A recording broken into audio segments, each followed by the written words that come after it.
Hello friends, welcome to Physica Bangla. বন্ধুরা, আজকে আমরা ডিসকাস করব অত্যন্ত ইম্পর্ট্যান্ট একটা টপিক নিয়ে, যা হচ্ছে শর্ট নোট। অর্থাৎ পড়াশোনার জীবনে শর্ট নোট তৈরি করা কতটা জরুরি এবং কী কীভাবে হেল্প করে তা আমরা জানবো। আর শর্ট নোট কীভাবে তৈরি করে তাও আমি তোমাদের দেখাবো। আমার যে শর্ট নোটগুলো তৈরি করেছিলাম আমি, তা থেকে তোমাদের দেখাবো যে কীভাবে তৈরি করতে হয়। ঠিক, দেখো শর্ট নোট তৈরি করা কেন জরুরি। ঠিক আছে, ধরে নাও একটা বইয়ে কোনো একটা চ্যাপ্টার তুমি পড়ছো। ঠিক আছে, একটা বইয়ে চ্যাপ্টার তুমি কোনো একটা পড়ছো। তো চ্যাপ্টারটা মোটামুটি কম করে হলেও 10 থেকে 20 পাতার একটা চ্যাপ্টার আছে। ঠিক আছে, প্রথমে তুমি চ্যাপ্টারটা পড়লে, চ্যাপ্টারটা পড়ার পর সেখানে তুমি বেসিক আইডিয়াটা গেইন হলো। এবার তুমি সেই চ্যাপ্টার থেকে ইম্পর্টেন্ট যে ডেফিনেশনগুলো আছে, ইম্পর্টেন্ট যে সংজ্ঞাগুলো আছে, সংজ্ঞা আর হচ্ছে ফর্মুলা, যে ইম্পর্টেন্ট ফর্মুলাগুলো আছে সেগুলো তুমি খাতায় লিখে ফেললে। ঠিক আছে, তো একটা চ্যাপ্টারে মনে করো হচ্ছে ধরে নিলাম 10টা টপিক আছে। ঠিক আছে, 10টা টপিক একটা চ্যাপ্টারে, ধরে নাও 10টা টপিক আছে।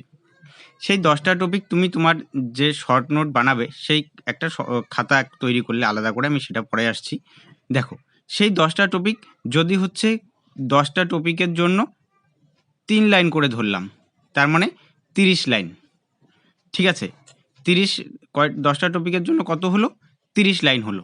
ঠিক আছে, এবার এই 30 লাইন লেখার জন্য তোমার কতটা পৃষ্ঠা লাগবে? ধরে নাও 15 করে 30 লাইন, 15 লাইন করে, 15 লাইন করে 2টা পৃষ্ঠা, 2 পেজ সমান সমান 30 লাইন তোমার কমপ্লিট হয়ে গেল। ঠিক আছে, এবার এই যে 10 থেকে 20 পাতার জিনিসটাকে তুমি কত থেকে 10 ধরে নিলাম হচ্ছে 20 পেজের, 20 পেজের বইয়ে আছে হচ্ছে 20 পেজ। তোমার শর্ট নোট হলো 2 পেজ। ঠিক আছে, বাঁচলো তোমার কত? 18 পেজ। সুতরাং বাকিরা যখন এই 20 পেজ পড়ে সেই ফর্মুলার সম্বন্ধে রিভিশন করবে, তুমি এখানে কত মিনিট? 2 পেজ রিভিশন করতে তোমার ধরলাম খুব বেশি হলে 15 মিনিট টাইম লাগবে। বাকিরা 20 পেজ পড়তে পড়তে মনে করো হচ্ছে 2 ঘন্টা টাইম লাগবে, 2 আওয়ার্স। আর তোমার এখানে 15 মিনিট, তোমার বাঁচলো কত? বলো কত বাঁচলো? 1 ঘন্টা 45 মিনিট টাইম সেভ হলো। ঠিক আছে, এটা জাস্ট আমি তোমাদের বেসিক আন্ডারস্ট্যান্ডিং দেওয়ার জন্য এইটা আর কি উদাহরণ দিলাম। তো 1 ঘন্টা, যেখানে 1 ঘন্টা বইয়ে থেকে রিভিশন করতে হচ্ছে তোমার 2 আওয়ার্স লাগবে, সেখানে তোমার শর্ট নোটে লাগলো হচ্ছে 15 মিনিট। তো কতটা টাইম সেভিং হলো? এই রিভিশন করার ফর্মুলা রিভিশনের যে টাইমটা, তুমি যতক্ষণ ম্যাথ প্রবলেম সলভ করতে পারো বা অন্য কোনো টপিক প্রবলেম পড়তে পারো, তাই না? তো এবার তুমি যদি কোনো একটা টপিক পড়ে শর্ট নোট তৈরি করো, ঠিক আছে, এবার একটা টোটাল বইয়ে তোমাদের ধরো 15টা চ্যাপ্টার আছে, 15টা চ্যাপ্টার আছে। ঠিক আছে, এবার প্রত্যেকটা চ্যাপ্টারে 2 পেজ করে আমি যদি শর্ট নোট তৈরি করি, আমার শর্ট নোট হচ্ছে 2 পেজের, 2 পেজ। ঠিক আছে, এবার 15টা চ্যাপ্টার হলো 30 পেজ, টোটাল হচ্ছে 30 পেজ। বইয়ে পৃষ্ঠা কত আছে? বইয়ে পৃষ্ঠা আছে 700 থেকে 800, ধরলাম 800টা পেজ আছে। এর মধ্যে তোমাদের ম্যাথ প্রবলেম ধরে নেই আমি 300টা পেজ আছে, বাকি 500টা পেজ। 500টা পেজ তোমাদের ফর্মুলা বেসিক কনসেপ্ট এগুলো, ঠিক না? এবার এই যে বেসিক কনসেপ্ট, এই 500 পেজের ফর্মুলাকে তুমি শর্ট নোটের মধ্যে কত পেজে আনলে? 30 পেজের মধ্যে আনলে তোমার শর্ট নোট হয়ে গেল 30 পেজ। এই 500 পেজের ফর্মুলা ডেফিনেশন রিভিশন করতে তোমার কতক্ষণ টাইম লাগবে ধরো? আর এই 30 পেজ তোমার রিভিশন করতে কতক্ষণ টাইম লাগলে? 3 ঘন্টা ধরে নিলাম, 3 আওয়ার্স। এবার প্রত্যেক সপ্তাহের মাথায়, এভরি উইক যদি তুমি প্রত্যেক সপ্তাহের মাথায় একবার করে রিভিশন দাও, তো এক্সাম আসতে আসতে তোমার এই 30 পেজ রিভিশন দিতে কত মিনিট লাগবে? 15 থেকে 20 মিনিট। কত টাইম সেভ হলো, ঠিক না? এবার এক্সামে তোমাদের কোশ্চেন কীরকম আসে? এক্সাম তোমাদের আসে এমসিকিউ আসে, আর হচ্ছে ডেফিনেশন টাইপ। 2 হচ্ছে ডেফিনেশন অর্থাৎ সংজ্ঞা। এ থেকে মোটামুটি 30 নম্বরের কোশ্চেন থাকে।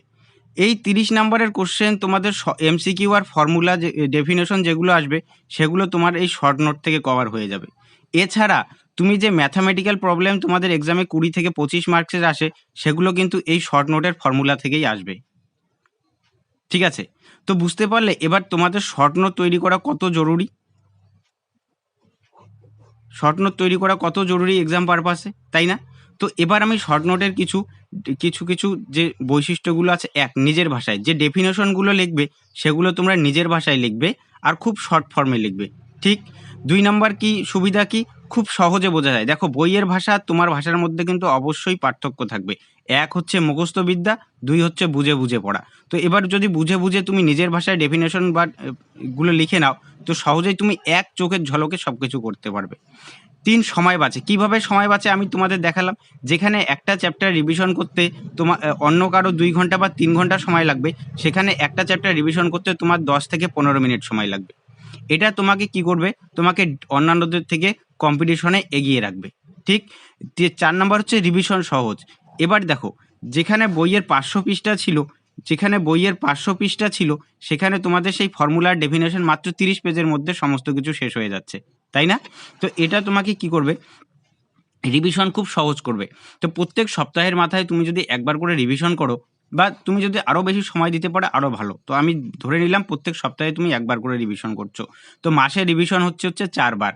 তো এভাবে যদি 3-4 মাস যেতে যেতে তোমাদের কতবার হয়ে যাবে, 12-13 বার যদি কোনো একটা বই বা কোনো একটা টপিক রিভিশন করো, তো সেই টপিকটার কোনো কিছু বাকি থাকবে তোমার করতে? কোনো দিন হবে না। 5 নাম্বার সবথেকে ইম্পর্টেন্ট, এটা তোমাকে টপার বানাবে। টপার কি, কেন বলছি, কি অর্থে? দেখো কম্পিটিশন খুব হাই, তাই না?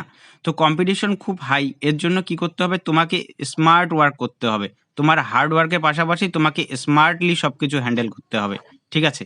এই যে ছোট ছোট যে ট্রিক্সগুলো যেগুলো আমি তোমাদের সঙ্গে শেয়ার করছি, এই ট্রিক্সগুলোকেই তোমাকে কম্পিটিশনে অন্যান্য দিক থেকে এগিয়ে রাখবে, ঠিক আছে? এটা তোমাকে টপার বানাবে। এক, কি কি সুবিধা হবে?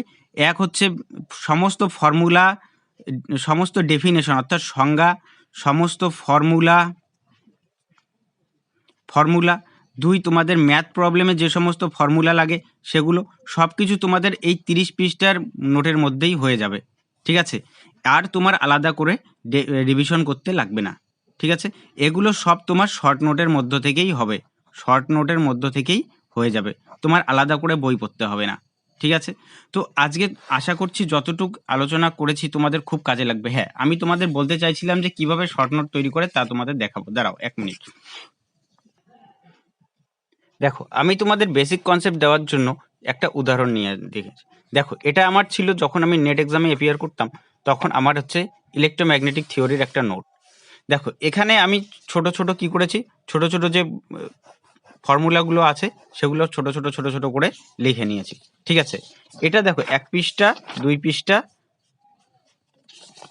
3 পৃষ্ঠা, 4 পৃষ্ঠা, 5 পৃষ্ঠা, এখানে টোটাল 5টা পৃষ্ঠা আছে। এই 5টা পৃষ্ঠার মধ্যে আমি সমস্ত যে আমার ইলেকট্রোম্যাগনেটিক থিওরির সমস্ত ফর্মুলা, ইম্পর্টেন্ট যে এক্সাম পয়েন্ট অফ ভিউ থেকে যেগুলো ইম্পর্টেন্ট সমস্ত কিছু লিখে নিয়েছিলাম। তো ঠিক আছে, এই ইলেকট্রোম্যাগনেটিক থিওরি যদি আমি বইয়ে পড়তে যাই আমাকে মোটামুটি 200 পেজ পড়তে হবে। আর আমি এখানে এই যে ফর্মুলাগুলো লিখে নিয়েছি যেগুলো এক্সামে আসে সেগুলো মাত্র 5 পৃষ্ঠার মধ্যে শেষ হয়ে গেছে। তো এখন বইয়ে 200 পৃষ্ঠা আমি, হ্যাঁ, একবার দুবার পড়বো। আমার যেটুক বেসিক কনসেপ্ট নেওয়ার জন্য সব তো এখানে ভাষাগুলো তো দেওয়া নেই। তো সেগুলো বোঝার জন্য আমি একবার দুইবার পড়বো। কিন্তু আমি যখন কুইক রিভিশন করব তখন আমি এই 5 পৃষ্ঠা পড়ে নেব। এই 5 পৃষ্ঠা সমান, সমান বইয়ের 200 পৃষ্ঠা। ঠিক আছে? তো এভাবে দেখো, এভাবে তোমরা যখন কোনো শর্ট নোট তৈরি করবে তখন তার জন্য একটা আলাদা খাতা বানাবে। এরকম আমি যেরকম একটা খাতা বানিয়েছি এরকম একটা খাতা বানাবে। খাতা বানিয়ে বইয়ের যতগুলো চ্যাপ্টার আছে তাদের শর্ট নোট তৈরি করবে। ঠিক আছে? তো আজকের থেকেই শুরু করে দাও। আর তারপর কি, কি হেল্প হলো বা তোমাদের কিরকম সুবিধা হলো শর্ট নোট তৈরি করবার তা অবশ্যই কমেন্টে জানাবে। তো আজকের থেকেই তোমাদের শর্ট নোট তৈরির কথা কাজ শুরু করে দাও। আমাকে কথা দাও যে আজকের থেকেই তোমরা তোমাদের নিজেদের উপর টাইম ইনভেস্ট করবে। ঠিক আছে?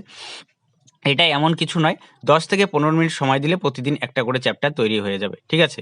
তোমার যেটুক সময় অন্যদিকে পড়াশোনা করো, এটাও তো পড়াশোনারই একটা পার্ট। তো এটা তোমরা আজকের থেকেই শুরু করে দাও। আর ভিডিও কেমন লাগলো অবশ্যই কমেন্টে জানাবে। আমি যে সাজেশনগুলো তোমাদের দেই কতটা কাজে লাগছে অবশ্যই আমার সঙ্গে শেয়ার করবে, কমেন্টে জানাবে। তোমরা কমেন্ট করলে আমি এনকারেজ হই। আর তোমাদের জন্য আরও নতুন, নতুন আইডিয়া নিয়ে আসবো কিভাবে তোমরা অন্যান্যদের থেকে কম্পিটিশনে এগিয়ে থাকবে।